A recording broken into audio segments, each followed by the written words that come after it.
예수님께서 1장 4절과 5절에 이렇게 말씀을 하셨어요. 사도와 함께 모이사 그들에게 분부하여 이르시되 예루살렘을 떠나지 말고 내게서 들은 바 아버지께서 약속하신 것을 기다리라. 요한은 물로 세례를 베풀었으나 너희는 몇 날이 못되어 성령으로 세례를 받으리라 하셨느니라. 이 부활하신 예수님께서 제자들에게 성령의 세례를 약속하셨습니다. 그래서 어디 다른 데 가지 말고 예루살렘에 머물러서 기다리라 이야기하셨죠. 그리고 드디어 성령께서 임하시게 됩니다. 바로 그 내용이 오늘 본문의 이야기입니다. 이 본문 1절에 보면 그 성령이 임하시는 날이 오순절이었다라고 소개를 합니다. 오순절은 이스라엘의 연중 3대 그 순례 명절 중 하나입니다. 밀 추수를 마무리한 다음에 지키는 절기인데요. 6월절이 지나고 7주가 지나서 이 명절을 지킵니다. 그래서 7주를 보낸다. 그래서 50일이 지나겠죠. 그래서 오순절이라는 이름을 얻게 되었습니다. 예수님께서 십자가에서 못 박히신 게 6월절 명절이었습니다. 그리고 예수님이 부활하신 후에 40일 동안 제자들과 함께 계셨어요. 그러면 대략 계산해 보면 예수님의 승천 이후에 약 열흘 정도 지나서 성령이 임재하셨다 계산할 수 있습니다. 바로 그와 같은 성령의 임재 가운데 무언가 초자연적인 현상들이 일어나게 됩니다. 기가 막힌 일이 벌어져요. 급하고 강한 바람 같은 소리도 있고 불의 혀와 같은 것이 각 사람에게 임하기도 합니다. 신기하죠? 또 제자들이 무언가 희한한 말을 막 하기도 합니다. 이런 현상 자체가 우리들의 호기심을 자극합니다.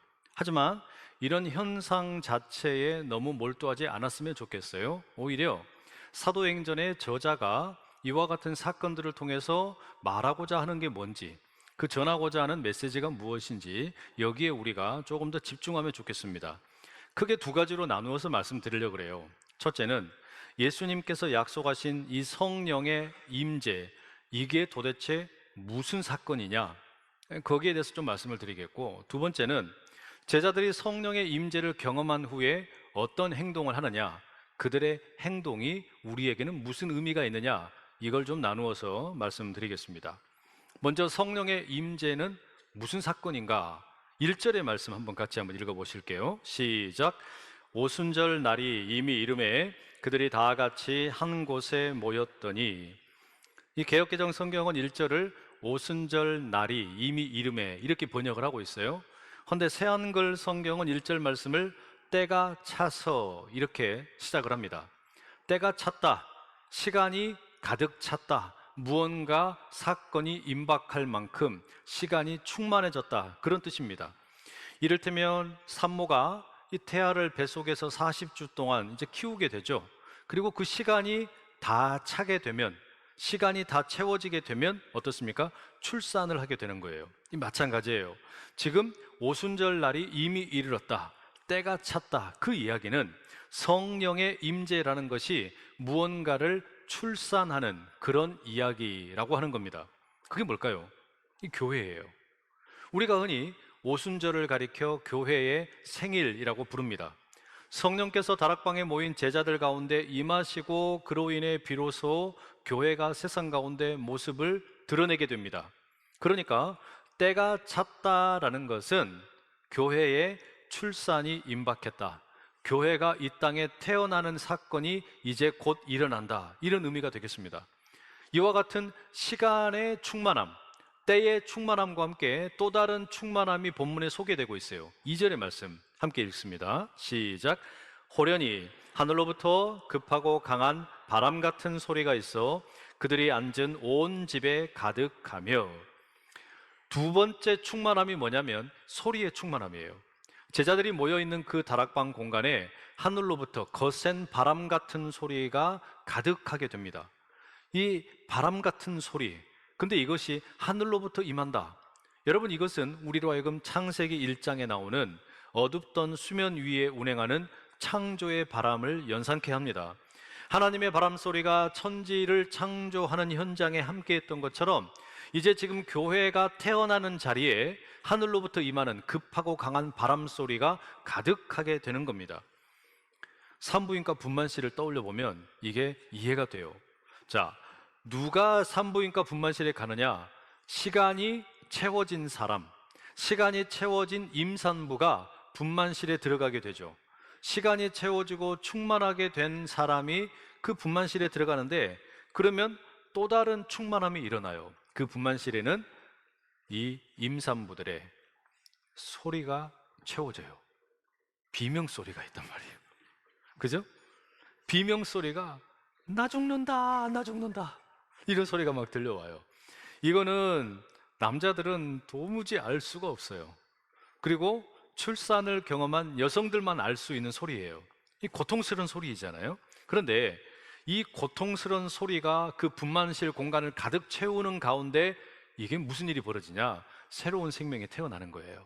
마치 그처럼 시간이 채워지고 난 후에 공간 가운데 하늘로부터 임하는 급하고 강한 바람 소리가 채워지고 난 후에 이 땅 가운데 교회가 태어나게 됩니다. 이어지는 말씀에 보면 불의 혀처럼 갈라지는 것들이 거기 모인 각 사람 위에 임하게 됩니다. 그러자 모든 사람들이 성령으로 충만해져요. 그 성령으로 충만해지는 가운데 예수님께서 약속하신 이 성령의 임재와 함께 드디어 교회가 이 땅의 모습을 드러내게 되는 거예요. 이렇게 보면 여러분, 우리는 이 성령의 임재 사건은 곧 교회의 탄생 사건이다, 이 말할 수 있게 되겠죠. 그리고 또 하나, 이 교회라는 게 무엇인지를 깨닫게 돼요. 여러분, 교회가 뭐냐?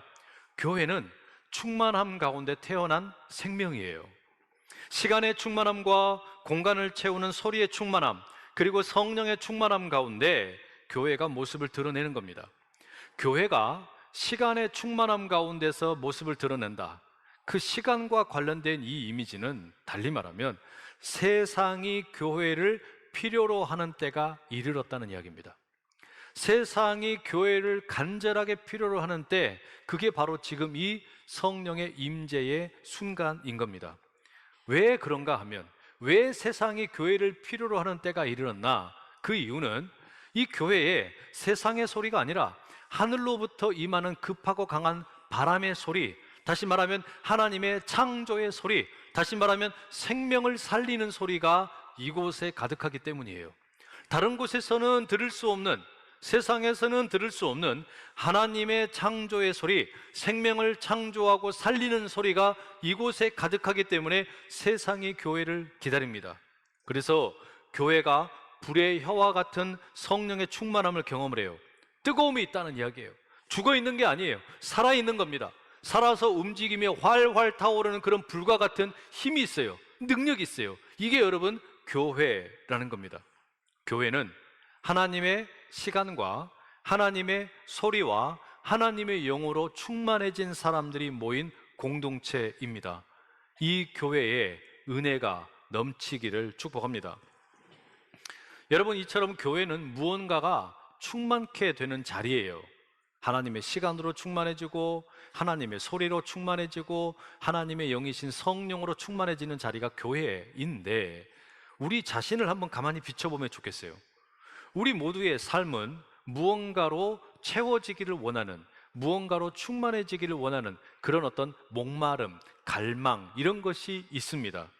몸의 건강을 위해서 각종 영양제로 몸을 채우고, 또 마음의 건강을 위해서 좋은 음악이나 좋은 글귀로 우리의 정신을 채우고, 미래의 편안함을 위해서 은행에다가 돈으로 채우기도 하고, 좋은 일자리를 위해서 이력서에 각종 스펙으로 채우기도 하고, 아무튼 무언가 그럴싸한 것으로 내 인생을 채우고 싶어 하는 게 우리들 모두의 본성입니다. 그런데 큰 문제가 하나 있어요. 그게 뭔고 하니, 분명 나는 내 인생에 좋은 걸로 채우고 싶은 그런 어떤 본성이 있는데, 따져놓고 보면 지금 내가 채우고 있는 게 이게 좋은 건지 나쁜 건지 판단이 어려워요. 이게 정말로 좋은 건가? 이게 정말로 나쁜 건가? 구분이 잘 되지 않는다는 말입니다. 다시 말하면 우리 자신은 이게 좋은 것인지 나쁜 것인지를 판단할 수 있는 능력이 부족해요. 이게 심각한 문제이죠. 이와 같은 일들이 우리 안에 너무 많아요. 우리 스스로에게 한번 물어봐야 돼요. 과연 우리는 언제 진정한 충만함을 경험해 봤나? 무언가 다른 것이 부족함이 없이 온전히 채워졌다라고 느껴지는 그런 경험을 내가 언제 해봤나? 우리 삶 가운데 더 이상 부족한 것이 없다, 이만하면 충분하다, 나는 그저 만족한다, 이런 느낌을 가져본 게 언제냐라는 말이에요. 어릴 적에는 그런 경험들이 많이 있었잖아요. 자그마한 거 하나만 얻어도 야, 너무 좋다, 너무너무 만족스럽다, 우리가 이런 고백들을 하게 되는데, 나이 들어가고 세상 속에서 살아가다 보면 도무지 만족이 없어요. 채워지는 것을 경험한 적이 없어요. 늘 모자람 투성입니다. 늘 부족하다는 것밖에 없어요. 우리에게 왜 이런 일이 벌어지냐라는 말이에요. 그런 점에서 보면 오늘 본문의 이 제자들의 모습이 참 부럽습니다. 이 제자들은 그 시간의 충만함 가운데, 그리고 공간을 채우는 그 소리의 충만함, 그리고 성령의 충만함으로 자신들의 존재가 꽉 차게 된 거예요. 넘쳐나는 그런 존재가 된 겁니다. 세상 어디에서도 맛본 적이 없는 그 충만함을, 그 어떤 채워짐을 이들이 경험하게 된 겁니다. 여러분, 우리가 다른 데서는 이걸 경험을 못하더라도 우리가 함께 모여서 드리는 예배 가운데 이런 충만함이 있기를 간절히 사모합니다. 우리가 함께 드리는 이 예배 가운데 그런 어떤 충만함이, 우리가 함께 모여서 드리는 이 예배와 찬양과 기도 가운데 그와 같은 충만함의 극치를 맛볼 수 있기를 간절히 소망합니다. 그럼 여러분, 이와 같은 성령의 충만함을 경험한 이 제자들, 그 시간의 충만함 속에 하나님의 시간이 충만해지고 하나님의 소리가 충만해지고 하나님의 영으로 충만해진 이 제자들이 어떤 일을 경험하게 되느냐, 4절의 말씀 한번 봐보세요. 함께 읽습니다. 시작. 그들이 다 성령의 충만함을 받고 성령이 말하게 하심을 따라 다른 언어들로 말하기를 시작하니라. 성령으로 충만케 된 이 제자들이 성령이 말하게 하심을 따라 각기 다른 나라의 언어로 말을 하기 시작을 합니다.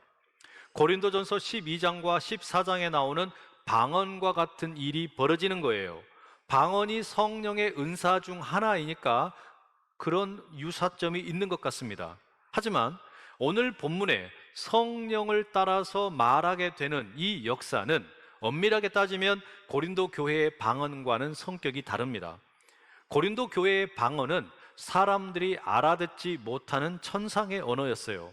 그래서 방언에는 꼭 통역이 필요했습니다. 반면에 오순절 성령 충만의 결과로 인해 나타나는 이 사람들이 말하게 되는 것은 고린도의 방언과는 꽤 차이가 있습니다. 본문 5절 이하의 말씀에 의하면 여러 나라에 이민을 가서 살던 디아스포라 유대인들, 그리고 유대교에 들어오게 된 다른 나라 사람들이 이 오순절 명절을 맞아서 순례를 오게 됩니다. 예루살렘을 방문한 거예요. 이들이 거주하는 지역이 9절에서 11절에 보면 아주 다양합니다. 바데인, 메데인, 엘라민, 메소포타미아, 유대와 갑바도기아, 본도와 아시아, 부르기아와 밤빌리아, 애굽과 및 구레네에 가까운 리비아, 로마에서 온 나그네들, 그레데인과 아라비아인들, 엄청나게 다양해요. 그죠? 이 순례객들이 예루살렘에 와가지고 지금 자신들의 명절을 지키고 있는 가운데 성령이 충만하여 각 나라의 말로 무언가 이야기하는 제자들을 만나게 된 거예요. 깜짝 놀랍니다. 아니, 갈릴리 출신의 저 촌사람들이 어떻게 내가 살고 있는 나라의 말을 저렇게 유창하게 잘하나 놀라는 거예요. 그러니까 여러분, 이 오순절 성령의 충만함을 경험한 제자들은 통역이 필요 없이 외국말을 하게 된 겁니다. 기가 막힌 거죠. 그래서 고린도 교회의 방언과는 다른 겁니다. 이걸 오늘 우리 방식으로 설명하자면 아마 이렇게 이야기할 수 있겠어요. 작년 2023년 11월 말 기준으로 보면 안산시의 인구가 내국인과 등록 외국인을 합해가지고 68만 2,680명입니다. 등록하지 않은 외국인을 포함을 하면 약 73만 명 정도가 안산시에 거주하고 있습니다. 흥미로운 것은 안산에 거주하는 이 외국인들 출신 국적을 보니까 총 115개 나라에서 모였어요. 와, 엄청나게 많죠.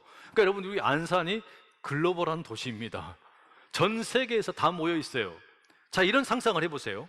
안산제일교회에서 예배를 드리는 우리 성도 여러분들이 이 하나님의 시간의 충만함과 하나님의 소리로 공간의 충만함과 그리고 성령의 충만함을 경험하게 됩니다. 그리고 성령께서 말하게 하심을 따라서 각 각각 다른 나라의 언어로 말을 하게 되는 거예요. 야, 너무 신기하다. 나 예배 드리다가 갑자기 막 외국 언어가 막 나온다. 너무 신기한 거예요. 그래가지고 실험을 해보려고 원곡동에 갔습니다. 거기서 115개 나라 출신인 사람들을 만나서 그 나라 말로 막 말을 하는 거예요. 그랬더니 각 나라 사람들이 어때요? 깜짝 놀라는 거예요. 이게 무슨 일이냐? 어떻게 안산 제일 사람들이 이렇게 외국어를 잘하냐? 어떻게 우리나라 말을 이렇게 잘하냐? 너무 신기해하고 놀라는 거예요. 바로 그런 일이 지금 벌어진 거예요. 다락방에 모여있던 제자들이 성령이 충만해서 입술이 열리는 경험을 하는 겁니다. 자기들이 원해서 그렇게 된 게 아니라 자연스럽게 그렇게 된 거예요. 다른 나라 사람들이 통역이 필요 없을 정도로 다 이해되는 말을 하게 되었다는 거예요. 여러분, 예배드리다가 이와 같은 외국어 습득 능력을 얻을 수 있기를 축복합니다. 뭔가 여러분에게 외국어가 그냥 막 자유롭게 막 그냥 술술 나오는 그런 은혜가 꼭 있으면 좋겠습니다. 특별히 우리 다음 세대 자녀들, 시험 볼 필요도 없이 그냥 다 말아맞히면 얼마나 좋겠어요. 이처럼 여러분, 제자들이 성령에 충만한 가운데 입술이 열렸어요. 다른 나라의 언어로 너무너무 자유자재로 말을 하게 된 겁니다. 그런데 우리가 관심을 가져야 되는 더 중요한 내용이 있습니다. 그게 뭐냐? 이 제자들이 도대체 무슨 말을 했냐 이거예요. 사람들에게 무슨 이야기를 했느냐, 그 내용이 중요합니다. 11절 하반절에 보면 이렇게 소개합니다. 우리가 다 우리의 각 언어로 하나님의 큰 일을 말함을 듣는도다. 아, 이거예요. 성령의 충만함을 입은 이 제자들이 무슨 말을 했느냐? 하나님의 큰 일을 말하게 됩니다. 성령의 충만함을 경험한 이 제자들이 예루살렘 명절을 지키기 위해서, 오순절 명절을 지키기 위해 찾아온 디아스포라 유대인들, 그리고 유대교에 들어온 사람들, 이들에게 전한 메시지가 뭐냐면 하나님의 큰 일이라는 거예요. 여러분, 이게 핵심입니다. 성령의 충만함이라는 것은 감정적으로 어떻게 막 내가 본 엑스타시를 경험하는 게 아니에요. 물론 그런 것도 있어요. 어떤 또 막 마음이 뜨거워지는 것도 있어요. 그런데 더 중요한 건 뭐냐? 성령의 충만함의 결과는 내 입을 열어서 하나님의 큰 일을 증언하는 겁니다. 바로 그게 시간과 공간과 성령의 충만함을 경험한 결과라고 할 수 있어요. 그러니까 우리가 만약에 오순절을 가리켜 교회의 생일이라고 부른다면 교회의 비전이라는 것은 너무나 명확해요. 교회의 사명이라는 것은 너무나 분명합니다. 그게 뭐냐? 교회는 성령의 충만함을 경험하고 하나님의 큰 일을 증언하는 공동체입니다. 한번 따라해 보겠습니다. 교회는 성령으로 충만하여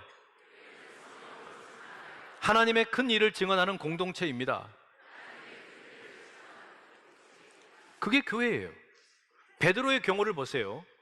오순절날 성령의 충만함을 힘입어서 베드로가 엄청나게 대단한 메시지를, 하나님의 큰 일을 선포하게 됩니다. 그런데 불과 50일 전에, 이 오순절로부터 역산을 해가지고 50일 전 유월절 명절에 베드로의 모습이 어땠습니까?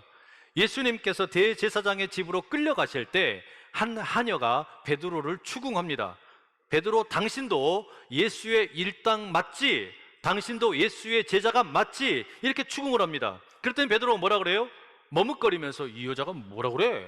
나는 예수 몰라. 이렇게 핑계를 댑니다. 벌벌 떨면서 하나님의 큰 일을 전혀 말을 못하는 거예요. 입이 완전히 오므려져 있었습니다. 이처럼 볼품없던 베드로가 오순절에 성령의 충만함을 입고 나니까 어떻게 되느냐? 14절 이하의 내용에 보면 하나님의 큰 일을 증언하기 시작을 합니다. 그 내용은 다음 주에 개봉박두. 여러분, 이와 같은 성령의 충만함을 힘입어서 하나님의 큰 일을 말하는 것은 예수님의 탄생 이야기에서도 우리가 확인할 수 있어요. 누가복음 1장에 보면 예수님의 탄생에 앞서서 주의 천사가 사가랴라는 제사장을 찾아갑니다. 그리고 말하기를 사가랴의 아내인 엘리사벳이 아이를 낳게 될 것인데 그 아이의 이름을 요한이라 지으라고 예언을 합니다.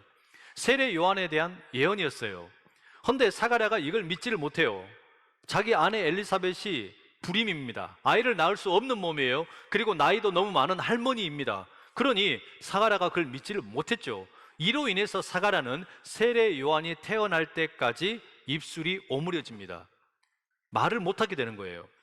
그러다가 사가랴의 아내인 엘리사벳이 정말로 임신을 하게 되죠. 40주의 시간이 지나게 됩니다. 할머니가 임신을 해서 충만할 때가 되었어요. 이제 출산할 때가 되었어요. 시간이 충만해지고 드디어 아들이 나옵니다. 그때 비로소 사가랴의 묶여있던 입이 열리게 돼요. 그리고 누가복음 1장 67절 이하에 보면 사가랴가 이렇게 말합니다.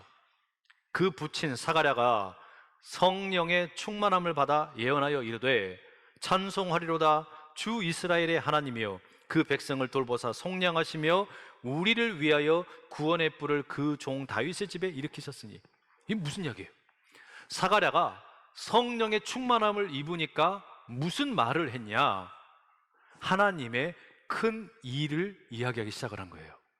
성령의 충만함을 입었던 사람, 그러니까 지금 사도행전 2장에 나오는 그 다락방에서 성령의 충만함이 임하기 이전에, 이미 전에 사가랴와 같은 제사장에게도 성령의 충만함이 임하게 되니까 입술에서 예언이 절로 나오는 거예요. 하나님의 큰 일을 선포하는 일이 벌어지는 겁니다. 놀랍지 않습니까? 성령의 충만함의 결과가 바로 이런 거예요. 성령이 충만해지면 내가 영적으로 뭔가 대단하다라고 의시되는 게 아니에요. 뭔가 무슨 감정적으로 그냥 격앙되는 게 아니에요. 우리가 성령 충만이 진짜 맞냐 틀리냐를 따지는 것은 너무나 명확합니다. 저 사람이 성령 충만인가 아닌가 따지는 것은 하나님의 큰 일을 말하는가 말하지 않는가, 이걸 보면 돼요. 하나님의 큰 일을 증언하는 사람, 바로 그가 성령 충만한 자라는 이야기입니다. 여러분, 성령이 충만하여 하나님의 큰 일을 증언하는 역사에 참여하실 수 있기를 축복합니다. 성령의 충만이라는 게 그런 거예요. 성령의 충만은 교회를 태어나게 합니다. 성령의 충만은 교회와 성도로 움직이게 만듭니다. 이 성령의 충만은 교회와 성도가 말을 하게 합니다. 이 성령의 충만이 교회와 성도가 다 함께 하나님의 큰 일을 선포하고 찬양하고 그 하나님을 향하여 기도하게 만드는 거예요. 이게 성령 충만의 결과이고 교회의 사명입니다. 영화 닮아야 놀자에 보면 조직폭력배들이 그 깨어진 항아리에 물을 채우는 내기 시합에서 승리를 합니다. 그 스님들이 져요. 근데 이 조직폭력배들이 어떻게 밑빠진 독에 물을 채우느냐? 자기들 스스로 고무신에다가 물을 퍼 담는 것으로는 채울 수가 없다는 걸 알게 됩니다. 그리고 방법을 바꿉니다. 어떻게 합니까? 그 깨어진 항아리를 들쳐매고 그 절 안에 있는 호수로 갑니다. 연못으로 갑니다. 그 연못에다가 항아리를 내던져요. 그리고서 그 항아리를 그 물속에 잠기게 만드는 거예요. 그랬더니 어떤 일이 벌어지느냐? 밑빠진 독에 물이 가득 채워지게 됩니다. 여러분, 밑빠진 독과 같은 우리 인생이 충만해지는 비결은 우리 스스로 무언가를 갖다 때려 넣어서 되는 게 아니에요. 그렇게 해서는 도무지 방법이 없어요. 유일한 방법은 이미 충만 자체이신 그분 안에 잠기는 것인 줄 믿습니다. 그게 예배예요. 우리는 이 예배를 통해서 그 하나님의 은혜의 바다 속에 잠기려고 들어왔어요. 깨어진 존재가, 금이 가 있는 밑빠진 독과 같은 우리가 은혜의 바다에 그저 들어가기만 하면 내 스스로 채우지 않아도 온전히 채워지는 역사를 경험하게 되고, 그리 인하여 하나님의 시간으로 채워지고 하나님의 소리로 채워지고 하나님의 영으로 채워지는 사람들이 거기서 입술이 열리며 나오는 고백이 뭐냐? 하나님의 큰 일을 증언하는 것인 줄로 믿습니다. 예수님이 말씀하셨어요. 오직 성령이 너희에게 임하시면 너희가 권능을 받고 예루살렘과 온 유대와 사마리아와 땅끝까지 이르러 내 증인이 되리라. 바로 그 일이 지금 시작이 되는 겁니다. 성령의 세례와 함께 제자들이 권능을 받고 예루살렘 땅에서 이제 하나님의 큰 일을 증언하는 그 사역을 시작을 하게 되는 겁니다. 이 기가 막힌 성령의 역사에 힘차게 참여하는 우리 모두 될 수 있기를 간절히 축복합니다.